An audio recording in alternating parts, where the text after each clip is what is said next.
Hey everybody, welcome to Average Guy Opinions. I'm your average guy, John Corelli. Uh, I'm doing a few in a row. So if the last one you saw was Colorado's birthday. I want to talk about my weekend a little bit. Just some things that happened. I spent a good chunk of the weekend with my father. Um, as those of you who are regular watchers know, I've been helping him all summer to get out. He literally has 1 week of my help, and then I'm pretty much done helping him because I have to go back to work at the school on August 9th. And today is it's about to be August 2nd. So, yeah, he's got a week more of me. That's it.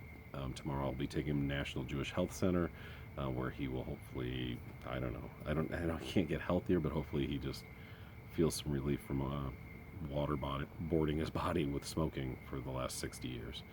But having said that, this weekend was a couple of losses, back-to-back losses for Junior Corelli in the battle to get this man into assisted living and out of his house and unhoarded, I guess is the best way to put it.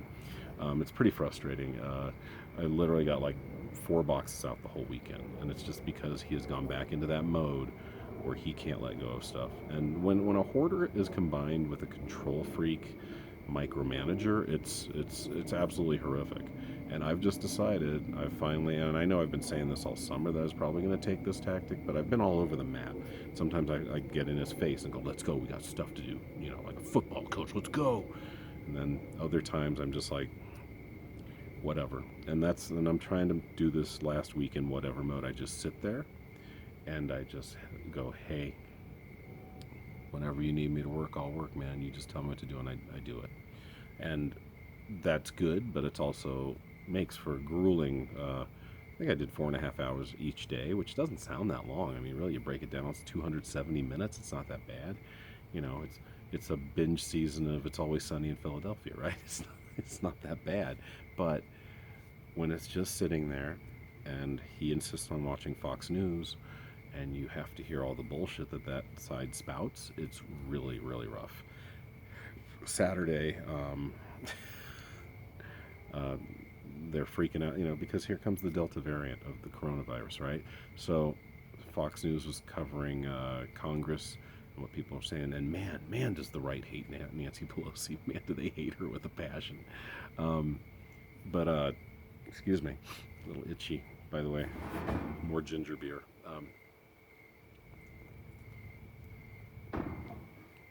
So this congressman was just practically screaming at Nancy Pelosi from behind the podium on the Congress floor. And he actually called what's happening, because there's a mask mandate now. Even if you've been vaccinated, you have to wear the mask. And they're like, well, which is it? How about both? How about we just use some common fucking sense? Did you learn nothing from last year when we could have shut this thing down and we didn't? Apparently not. But yeah, I mean, the Republicans are just screaming about it. I was like, just be a fucking responsible adult.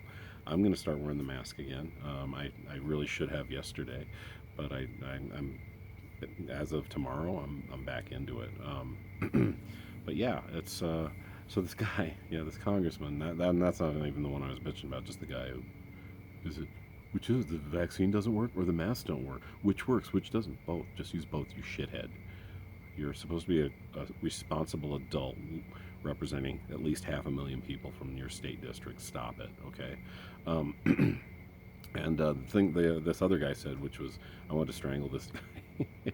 He goes, "This is medical apartheid." He actually called it that because there apparently, if you do not wear a mask, the Capitol Police can cite you and or arrest you. And I was like, just be a responsible. How do I want to put it? It's very simple, but it's not in my head. Just set an example to be a responsible example-setting adult. Just do that. That's not that hard. Well, it is because freedom, but America. So, but I as soon as that guy said that, called it medical apartheid. Using the word apartheid is like using the word Holocaust. You don't bandy that word about.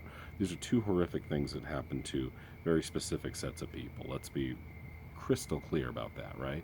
So when he said medical apartheid, I was sitting there on the couch. I go, that guy's a fucking piece of shit. I just couldn't hold back. It just came flying out, and my dad just sat there. I was really ready for a big debate to happen, but nothing happened. So that was nice. He just didn't say a word. because it was a piece of shit move. Whether my dad was actually acknowledging it or not, probably not, but he maybe just wasn't up for an argument. Yeah, so that was that was my day, part of my day Saturday. The rest of, or well, you know what? I'll just talk about my father some more, and then my next episode is gonna be about comedy, and that'll be a happier episode. So today I went up to my dad's as well, and same thing. Just picking through stuff. Just there's so much stuff that he claims he needs, and he totally doesn't need it, and it's extremely frustrating. And I'm sorry, I know I sound like a broken record, but I want you to feel my pain, I guess. You came here, you get to feel my pain. But I really, there's not much to expand upon when it comes to talking about this situation. Tomorrow, I think I mentioned that earlier, I'm taking National Jewish. Tuesday, I get a reprieve because I have to take Dante to the doctor, and Logan needs to go. We need to go check in Logan at school for register Logan for school in person. Um, and yeah, I mean, I guess I'm trying to think of the future. My father, that is, still doesn't have housing yet necessarily.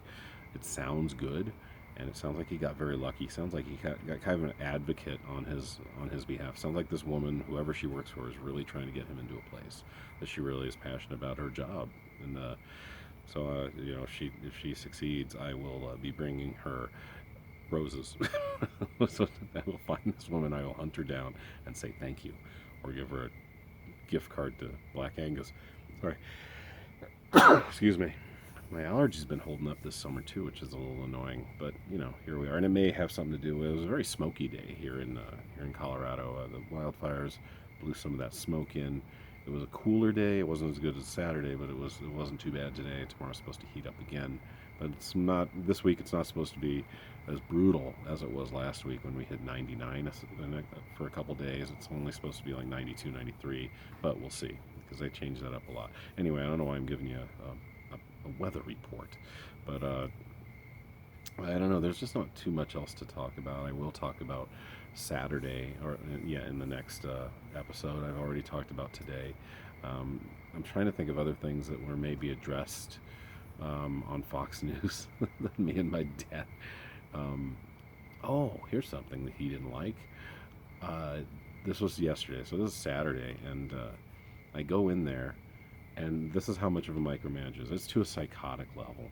So I have a bowl. I go, hey, I had a bowl for my lunch. I was there pretty early, like 9:30, 10 o'clock, and I go, hey, where can I put I'm going to put this bowl in the refrigerator. Okay, he's like, wait, hold on. And I was like, okay, and he does it that way because it gets you to freeze. It's a tried and true method. He's like, hold on. I was like, whoa, what? He goes, let me help you with that. I go, I don't need help to get a fucking bowl into a fucking refrigerator. I've been doing it a long time, probably about 50 years. And I'm just like, and so he comes, he opens the door, and I just went, he's like, what? What's the problem? I go, what do you think the problem is? I can put a bowl in the refrigerator. Well, you need to know what to do in here. No, I don't. No, I don't. Oh, there's a glass in the way? Okay, problem solved. It's really insulting. And it's the way and I'm not taking it as personally as I used to, and I think I've brought this up before, because it's just the way he treats people. I hear it on the phone now all the time. I've seen it with my stepmother a long time, how ridiculously he has treated her. And that's what came about. So he just starts ranting. He's like, I get no fucking respect. He's like a dirty Rodney Dangerfield. It was kind of funny. And I go, yeah, I wonder why that is. And he's like, what do you mean? I go, karma, Dad. Oh, what the fuck does that mean, karma? I go, you are getting treated the way you've treated people your whole life. Because he brought up my stepmother. She treats me like an animal. An animal. I go, I've never seen you treat her well. Or, I mean, there's a time where you treat her decently, but honestly, it's like the Jedi mind trick with her. I mean, she'll start talking, he just goes, and she shuts up. It's insane. And it's because of 20 some years of abuse. It's really abuse, honestly. When you can control somebody that easily, that's abuse. It's like training a dog. It's terrible. And I was like, yeah, you do not treat her well. Is a mayfly? That's cool. And it's like, you don't treat her well, and now she's not treating you well. After, yeah, it is a mayfly. Be careful. I don't want to eat you. But yeah, so karma's here, Dad. I hope you can get out of it. I hope you can find something to live for and something to be happy about and not be miserable the rest of your days, because life's too short. And I know this video was not short enough. I'm sorry, guys, it was a babble, but sometimes they are. Thanks for tuning in. Next episode should be slightly more entertaining. All right, talk to you soon. Bye.